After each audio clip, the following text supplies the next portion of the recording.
What is up? Sunday night, week one, not quite in the books. Tampa, Dallas. Let's roll, baby.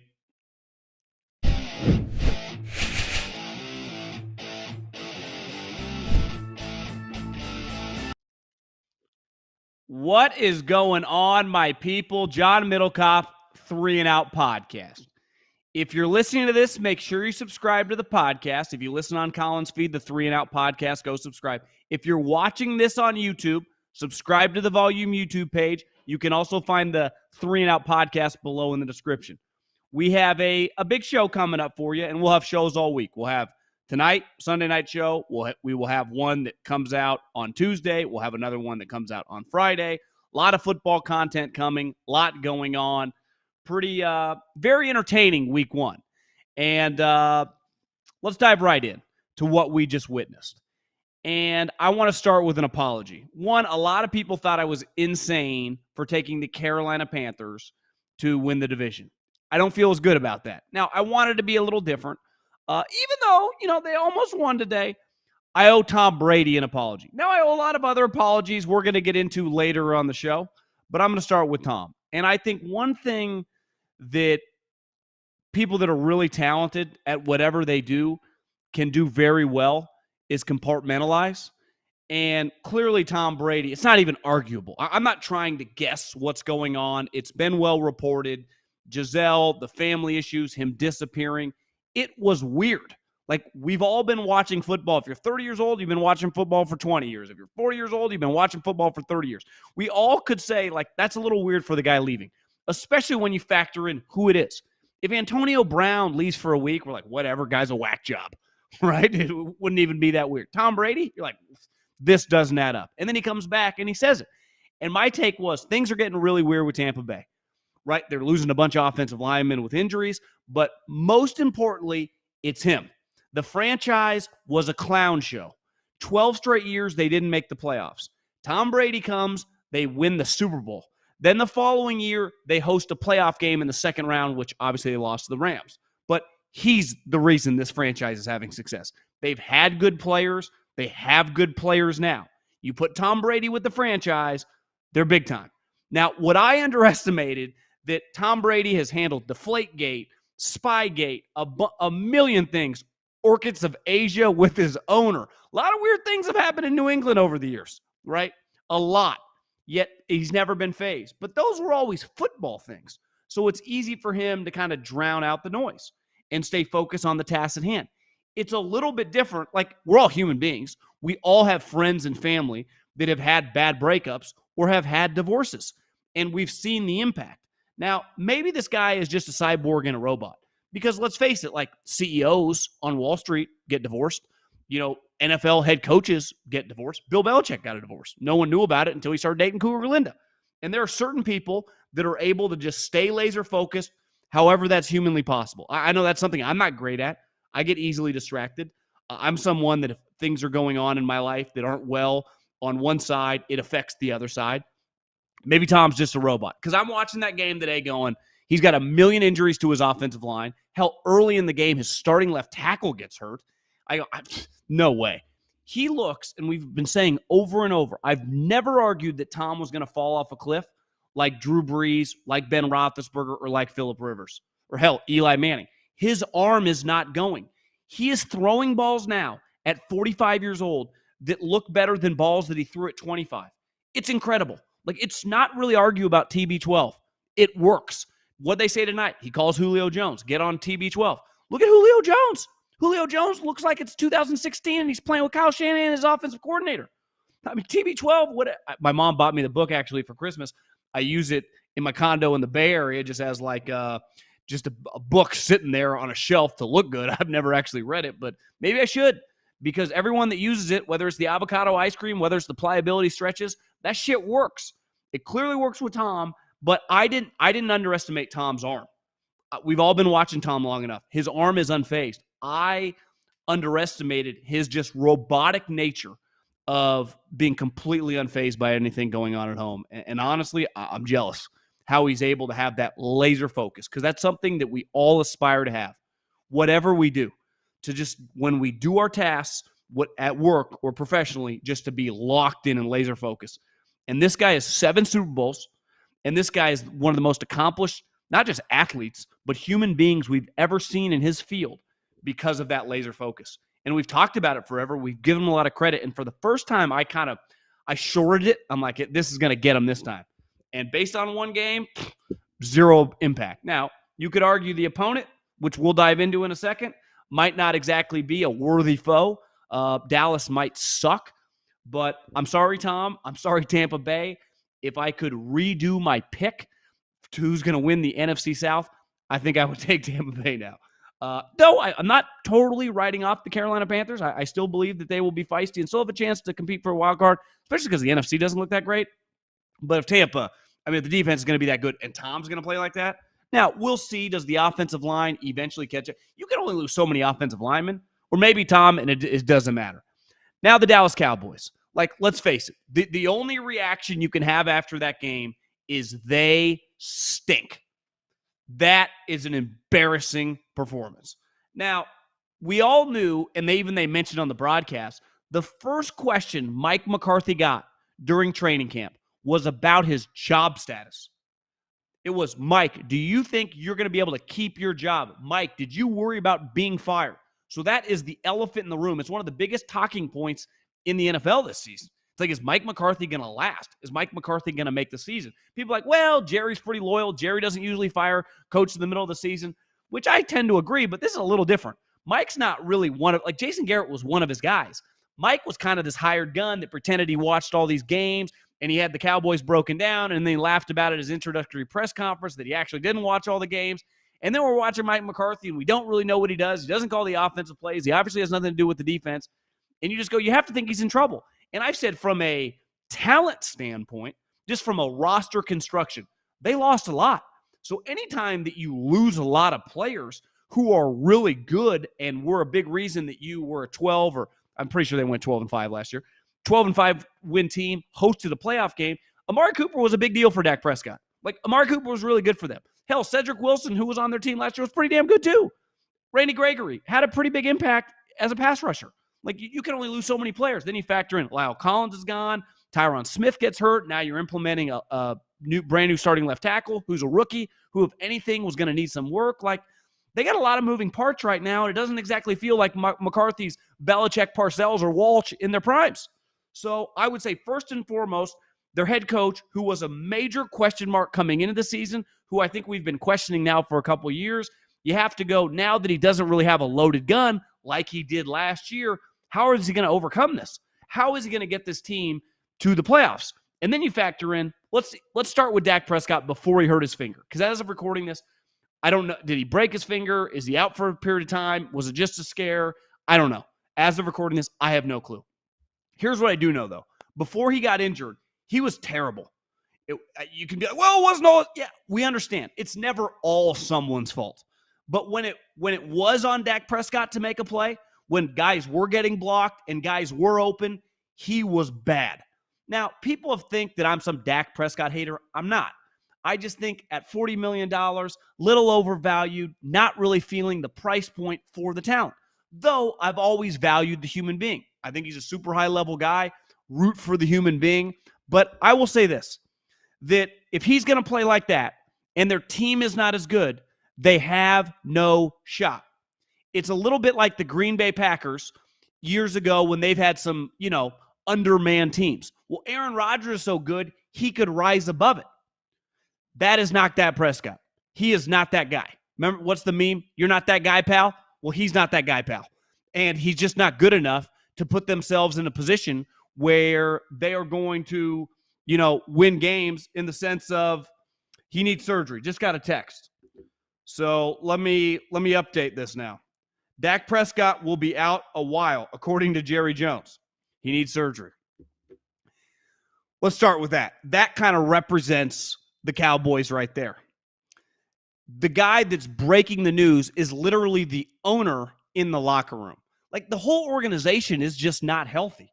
Now, Dak being hurt sucks. Like, I don't want any of these quarterbacks to get hurt, whether I'm bullish on them or whether I'm bearish on them. But like I said, before he got injured, every Cowboy fan would have to admit he's not playing with Michael Irvin, Amari Cooper, and Dez Bryant. We all agree. His best receiver, CeeDee Lamb, who kind of felt like he was going through the motions tonight. Some other guys, and I follow football pretty closely. I literally watch 15 hours of college football. I don't even know who they are. But he was not playing well. Now he's out for a while. It's going to be a problem. Like, Mike McCarthy's not winning games with Cooper Rush. So what are they going to do? I don't know. They're screwed. I was out on Dallas to begin with. Now, I thought with a healthy Dak, they would still compete to make the playoffs. 8-9 wins. I had the Eagles picked. Now, this has a chance to be a complete and utter disaster. But let's start on the number one conversation that's going to happen moving forward. Will Sean Payton be the next head coach? And I'm going to pound this drum over and over and over. I'm not saying that, I don't want Jerry Jones to die, okay? I want Jerry Jones to live on. I want everyone to live. I don't want anyone to lose their life. But until Jerry is removed from the Cowboys, and that will not happen until he dies. He's not giving up power. Literally, Al Davis, who Jerry Jones, I heard Matt Mosley tell Colin Cowherd on his podcast, Jerry idolized Al. Al ran the Raiders until literally his dying days. That is going to be the same thing with Jerry. I have a hard time envisioning, actually, I can't see it, Sean Payton working for Jerry Jones. Sean Payton is a guy that's $15 million plus NFL head coach. Well, he also, when you're a $15 to $20 million head coach, you're used to getting all the juice. When you read Kirby Smart and Dabo Swinney and Nick Saban and all these coaches in college get all this money, they also run the whole fucking program. Well, ultimately, anything that Andy Reid ultimately wants, anything that Sean McVay or Kyle Shanahan ultimately want, they get. Well, you think Sean Payton is going to be like, yeah, Jerry, I'll come, I'll call the plays because you need a good play caller. I'll coach these guys up, but I'll let you do everything else. I'll let you pick the players. I'll let you talk after every game. That's not happening. That's not the way a healthy organization runs. Again, as an outsider, I'm not a Cowboy fan, just an NFL fan. I'm a fan of all the characters. Jerry's a great character. Literally, I'm recording a podcast. I get a text, the guy that broke the news, not Schefter, not Rap Sheet. It's Jerry Jones telling everyone that Dak needs surgery, that clearly he, broke a finger or something, right? Something happened to his hand, hopefully not his wrist, broke his finger, and now they're in trouble. But they were in trouble before Dak got hurt. But anytime you lose your starting quarterback, they're screwed. I hate to say it. The season's over. It's over because you weren't good enough to begin with. It's like Notre Dame. They lost to Marshall. The playoffs are done. Your season's over. You're just trying to compete now, if you're Marcus Freeman, to keep your job. If you're Mike McCarthy, the difference is Mike or Marcus Freeman could keep his job. How does Mike McCarthy keep his job? Like, if he goes 8-9, how are they keeping him? Even if you tell me, well, Dak misses a month and a half, I don't think anyone's going to care. People already wanted him gone to begin with. So Tom Brady, who has destroyed a lot of careers, think about the hamster wheel of coaching jobs with the Jets, the Dolphins, and the Bills for those 2 decades that Tom was there, just ruining careers. In a weird way, it felt like he ruined Mike McCarthy's career tonight. Came in fresh off a marriage he's holding on to for dear life. You're like, God, Tom hasn't even focused. Just destroys the Cowboys. And now Dak's got who knows what in his hand or finger. He's out. Everyone's going to be like, oh, Mike's screwed. Everyone's putting Sean Payton. Like I said, I'm not going there yet. I'm just not. I can't envision Sean Payton taking orders from Jerry. Now, as we've seen in Live Golf, money talks, shit walks. So, hell, maybe Jerry pays him $30 million. He's like, hey, Jerry, you pick the players. You talk in the locker room. You pay me $2 million a game, and we're good to go. But what a night. I mean, what a great weekend of football. And that night just blew everything away in terms of Tom, Dak being injured, McCarthy's job's already in the line. Who would have thought? And one more thing, I'm going to do something on these podcasts, I think on Sunday night, where Colin does who's right and who's wrong. I'm going to turn it into buy and sell. Basically, buy my take that I was right on, and sell. And I owe some people apologies. I do. But I also am going to pump my chest a little bit. Wasn't wrong on everything. But really quick, I want to say something about Lamar Jackson. I think we talked about it earlier in the week, but I'm adamant that he made a insane business decision, because that's ultimately what he's doing. These athletes are the business, right? Most businesses, like if you and I start a company, whatever it is, the likelihood that we could ever sell our company for $150 million is very unlikely. The percentage of entrepreneurs that start things and ever sell their businesses for 9 figures is few and far between.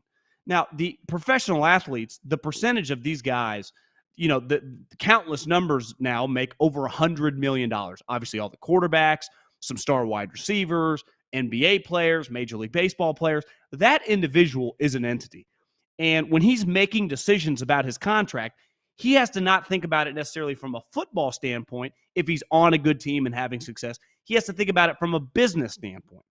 And I heard Colin say this a while back, and I couldn't agree anymore, is that just because one business in any industry makes a bad decision and sets a market price doesn't mean that everyone follows them. If you live in a neighborhood and, no different than last year when the market was booming in the real estate market, or right now as it's slowed down. Hopefully it slows down a little bit more so we can make a good purchase. You know what I'm saying? But if you live in a neighborhood and your house, give or take, has been selling for $1 million, and someone in that same neighborhood finds someone to buy their house for $4 million, that does not mean that someone's going to be willing to buy your house for $1 million. Because you may be like, well, he just got 4. I'll put mine on the market for 3.8. And no one offers you more than 1.4. And you're like, what the hell? Well, just because this idiot, had Bill Gates' cousin in his family and had unlimited money does not mean you're getting that. Now, no one's ever argued that Lamar Jackson is not an excellent player, an excellent person, and been a fantastic addition to the Ravens organization, worthy of an MVP, worthy of a league superstar. Dude's a stud. The league is lucky to have him. But the Ravens, as Chris Mortensen was tweeting, was offering him more money at signing than guys like Kyler Murray and Russell Wilson. And that's just the signing. The moment you sign, what is guaranteed immediately. The practical guarantees, we're talking $160, $170 million. The first clip I saw today, I didn't see any of the game, but I saw the NFL basically tweet, like, good to have Lamar Jackson back, running around. And it was a play of him, one of those classic, zone read handoffs. He keeps and gets tackled by, 3 guys. And I'm thinking to myself, Lamar, you're making $23 million this year, which is a shitload of money. The 99.9% of people would love to make that. But you have to look at it from, you are risking over $110 million today today, because the guaranteed at signing, it was 133. And then when you factor in the practical guarantees, you're really risking probably 140 and 100 or 150 million dollars. And if you're going to argue and pound the chest about Deshaun Watson, no one's ever given you that money. And you go, well, wait till I get to free agency. Well, you're 3 years away. You're this year, your fifth-year option. You're your first franchise year, and you're your second franchise year. You're not a free agent. This is not the NBA. Next year, you can't just walk and have 5 teams bidding on you, which you would have. But that's not going to happen. Now, Mortensen said that the NFLPA recommended that he take this tactic and play it out. That, to me, is insanity. I would understand the logic a little if he was a true pocket quarterback, but he's a running player who constantly puts himself in compromising positions in terms of injuries. And then it's football. Even if you are just a pure pocket quarterback, you could get injured. Listen, why are you pocket watching? This is not a pocket watch. This is just from where I'm sitting, given how much money is on the line and just taking a logical view at this. I think he's making a terrible decision. Wanted to get in really quick to buy and sell. And I'm just going to buy picks that, opinions that I was right on, and I'm going to sell, and I'm going to have some apologies here. My first take that I'm not buying, I would quadruple down on. There is actually not a take that I have in the National Football League that I feel more confident about. And I'm going to say it right now, and I'm going to say it over and over all season. And they'll have their moments while they're quote-unquote shut me up. And I'm not going to just gloat because they got absolutely curb stomped by the Kansas City Chiefs, who might be one of the best teams, who are one of the best teams in the league. But the Arizona Cardinals, I'm right about this. Cliff Kingsbury has never been a good coach. Yeah, he had a moment last year where they got hot and they got a huge lead on everyone else. They still blew the division the last week of the Seattle Seahawks. I was at the Rams game when the Rams lose, and up top it goes because the Seattle Seahawks kicked their ass. The LA Rams are the division champs. The Arizona Cardinals should have cruised to the divisional championship. But this offseason, you don't need to be some NFL analyst to realize things were weird. The Kyler Murray thing was insane. Their running back coach is involved in a domestic assault where he's on a leave of absence for something that happened at a grocery store. Their star wide receiver was going about 180 miles an hour in the desert on the way to practice. Their coach just said after the game today, after they got destroyed by, a team that literally has won 80 games the last 4 years. If you can't be locked in to play the Chiefs, you might as well just do something else for a living. That we need to be more focused at practice. This isn't a high school team. Hell, this isn't a college team. This is the National Football League. And Cliff, you're the coach. We need to be more locked in at practice. Can you imagine Bill Walsh or Bill Belichick or Andy Reid say that? One, even if he thought that, he would never say that. And two, he controls that. He's the head coach. But I'm out on this organization. I'm out on this team. I'm out on their core guys. Like J.J. Watt, who is an integral part of their leadership, is always hurt, and his brother is too. That sucks. But I'm out. And obviously today, Kingsbury versus Andy. Mahomes versus Kyler. That's not a fair fight. And that was, I'm in Arizona right now. I watched the majority of that game. That the score was not even as close as what I witnessed. That was, they destroyed them. That's the college equivalent of 70-40. No, excuse me. 70-20, maybe. I mean, every single time I looked up, Mahomes, whoop, whoop, whoop, whoop, whoop, touchdown, touchdown, touchdown, touchdown. That was an ass kicking. I owe an apology.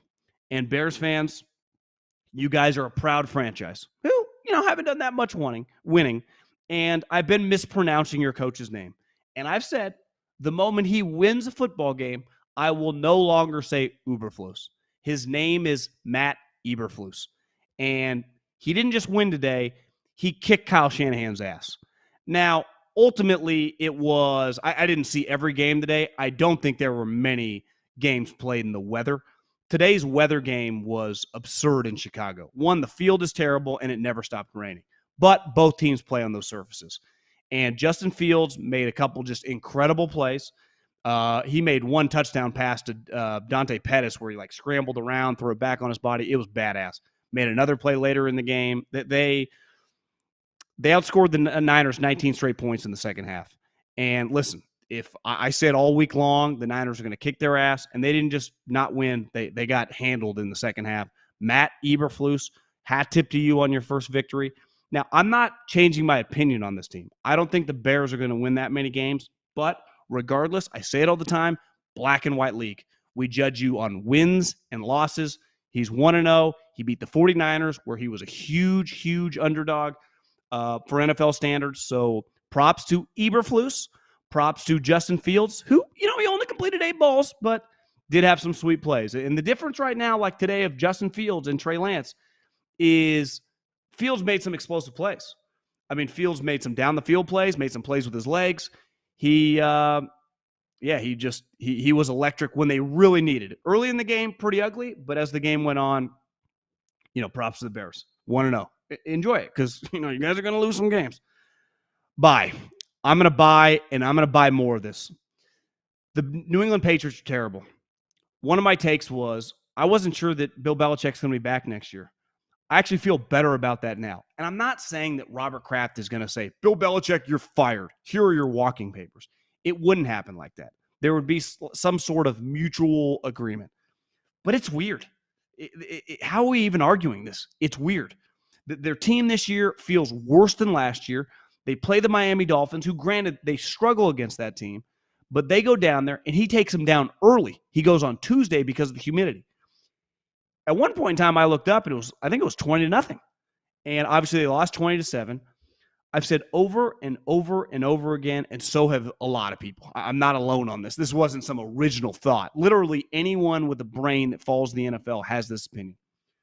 Having Matt Patricia be your offensive coordinator is insanity. There is not another team in the league that could do that without having a potential riot at their stadium, having fans just screaming nonstop, having the owner be like, "What are we doing?" It's nuts. It just is.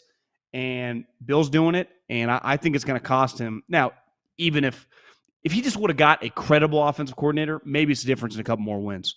I think they're headed to like a 5-win season. They don't have the talent. When I text a buddy today in the NFL, he's like, "Where do you see the players on the roster?" It's like, I don't. They don't exist. Sell. I thought that the hype on Minnesota, and listen, Coward's been leading it. Colin's like, Minnesota, 12-13 wins. I was like, I don't know. I don't see it. And I said over and over, I can't take them seriously until they win a game like this. And I didn't pick them to win this game. I didn't feel comfortable about them winning this game. And I said the two teams that had to win if they want to have a chance to win the division were the Minnesota Vikings and I almost said the San Diego Chargers, the Los Angeles Chargers. Because if either one of those teams are going to win the division, you have to beat a divisional rival at home. And we'll get into the Chargers probably on Tuesday's podcast. But Minnesota, Justin Jefferson is a remarkable, elite, special player. Like, the good part about pro sports? Sometimes you watch a guy, and some people take a while, right? Devontae Adams took a couple years before we realized, like, Jesus. Steph Curry took a little time. Klay Thompson took a little time. But like LeBron, you just, boom. There's certain guys you're like, geez, that looks a little. Mike Trout, you're like, yeah, I haven't seen that before. Justin Jefferson was like, remember Randy Moss when the Vikings drafted him and he came out of Marshall and like halfway through his rookie year, we're like, I don't know if we've ever seen this. And he went on to become one of the best players ever. Like, that kind of feels like Justin Jefferson. Here's what I underestimated. I didn't question their offense. I didn't dispute that they were going to be able to score. They scored points last year. Kirk Cousins was really good last year. Like, Justin Jefferson, Adam Thielen, Dalvin Cook, Madison, the Boise State running back. Like, I was not worried about them scoring. How are they going to play defense? Every time I looked up, and Rodgers was just getting peppered. Guys were getting blasted. This was the Minnesota defense that I remember early on in Zimmer's tenure, when their defense, now different players, but in terms of the mentality and the mindset, just hitting people in the mouth. And let's face it, when the Green Bay Packers have been hit in the mouth over the years, I stole this from Aaron Nagler on Twitter, but he's right. When Matt LaFleur's Green Bay Packers, and this goes back to Mike McCarthy as well, when they have been like, let's get in the trenches and let's play a physical fucking game. Harbaugh used to take it to him back in the day. Seattle in the one NFC championship that McCarthy blew. clearly some of the games over the years, Tampa a couple years ago in the playoffs, the Niners last year in the playoffs, today, they were kind of getting to a shoving match. And it just sometimes feels that, I don't want to say Green Bay wilts, but today it felt like they kind of did. Now, we saw last year when they got blown out. I'm not writing off the Packers by any means. I think that, to me, I don't really have a huge take on the Packers, but I do feel pretty confident about Minnesota, and I'll take the L there. I did not expect them to look that good defensively. And I even feel much better about this take today. I've said over and over, I think the Lions and the Texans are going to be feisty. And it wasn't because of Hard Knocks. I don't even know what my reason would be with the Texans, but it just feels like they're a much more buttoned-up operation than they used to be. Now, the Lions were down relatively big, but as a buddy with the Eagles texted me, he's like, God, they just kept fighting. No quitting them. And if you watch Hard Knocks, you kind of got that vibe. Like, I don't know if they're talented enough. 7 wins is probably their ceiling, but I don't think they're going to tap out. I'm not a big wrestler. Did go to Cal Poly with Chad Mendez. He was a badass. I saw him make a lot of guys tap out in the ring and at parties. Dude kicked a lot of ass. I get why Dana White hired him. But if you don't tap out in the NFL and you don't quit, you have a chance. And then the Texans, they could have won that game. I mean, they were in control. When I looked at the score early, I was like, are the Colts going to lose 20-3? Are they going to get blown out here? And they ended up somehow, going to overtime in a 20-20 tie. But both those teams, I don't necessarily expect, I definitely don't expect the Lions, and same with the Texans, to be a wild card team or anything. But they're going to upset some teams this season. They are, because they're tough. And then sell. I say over and over, I think the Colts are a well-run organization. And in theory, I do. They have a lot of good players. They feel like a buttoned up in terms of just talent at every position. But something's always off. Now, I get it. Frank doesn't win week ones, but you're playing the Texans. You're a huge favorite, and you're getting your ass kicked early on. And I feel pretty good about Chris Ballard. All the players on the team, he's drafted, he's signed, he's picked up in waivers, and they are all, it's well documented. A lot of Pro Bowlers. I think I might be out on Frank Reich. But Ballard, the way the Colts work, is in charge. And who did I hear? Someone was saying that last year Irsay not only wanted Wentz gone, but he was thinking about firing Frank. And Chris Ballard went to the mat for Frank. I'm not sure Frank's any good, because Frank gets anointed with a lot of the top offensive coaches. And I don't know. Right now, I would say I don't know if I'm out, but I definitely have a huge red flag next to Frank Reich. I do not view him as some big time coach. And that's not just because of one game, but look at last year, the Raiders and the Raiders and the Jags. And then this year, the Texans, all off season. It's about how it ended. Come back. And you tie to the Texans. And honestly, you should have lost. And then last but not least, a couple college things. I said it 2 weeks ago on the podcast when Scott Frost and Nebraska, they went to Ireland. They lost to Pat Fitzgerald and the Northwestern Wildcats. And it wasn't just they lost, and it was just the first college, week 0. It was how they lost. And I said simply, Scott Frost is not a good coach anymore. If you use on your resume, we just lose a lot of close games. Well, if that happens for one season, freak deal. It happened 1 year with John Harbaugh. If that happens over your career, you're just not any good. My analogy was, if you're a sales guy and you tell me all the time how close you were to closing a deal and you never do, you're just not a good sales guy. Scott Frost was fired. And I think anytime when I say this all the time, when you know, when you know your coach sucks, get rid of him, Mike McCarthy. When you know you don't like her, break up with her, right? How many people do you know that get divorced that you hear I should have done this 5 years ago. I should have done this 10 years ago. I've met more or have family friends and no friends that have told me stories about people that are 60 years old, the happiest they've ever been. And they hung on too long. And Nebraska had a chance to have a clean break this offseason. But instead they're let's see if we can work it out. This is our guy.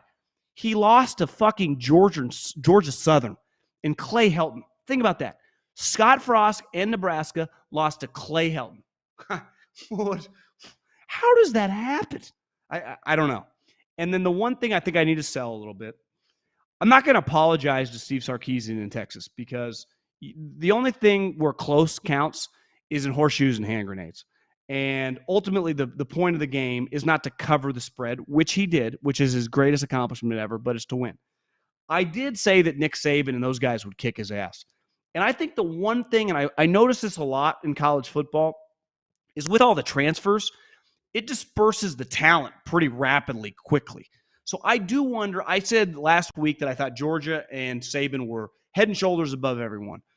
Like, Georgia actually might be, but I wonder if the Alabama team, like, they'll kind of be up and down. I mean, last year, now they're really good. They're still probably the second best team in the country. But I do wonder if the transfer portal, and I've been saying about the college football playoffs, that, like, what's really going to change? The best teams are going to win. In March Madness, we get a ton of upsets. We're not going to get those in college football. But maybe because everyone can transfer and quarterbacks are leaving, 40% or 40 quarterbacks that transferred this year in Division I are starting. So that's kind of changed the landscape of college football. So maybe I'll sell my opinion that it's just a two-horse race and more teams can compete. Very, very fun day. Saturday. Today was an excellent day if you like underdogs. And going into tomorrow, I kind of like Seattle. Adios. Peace. Have a good night.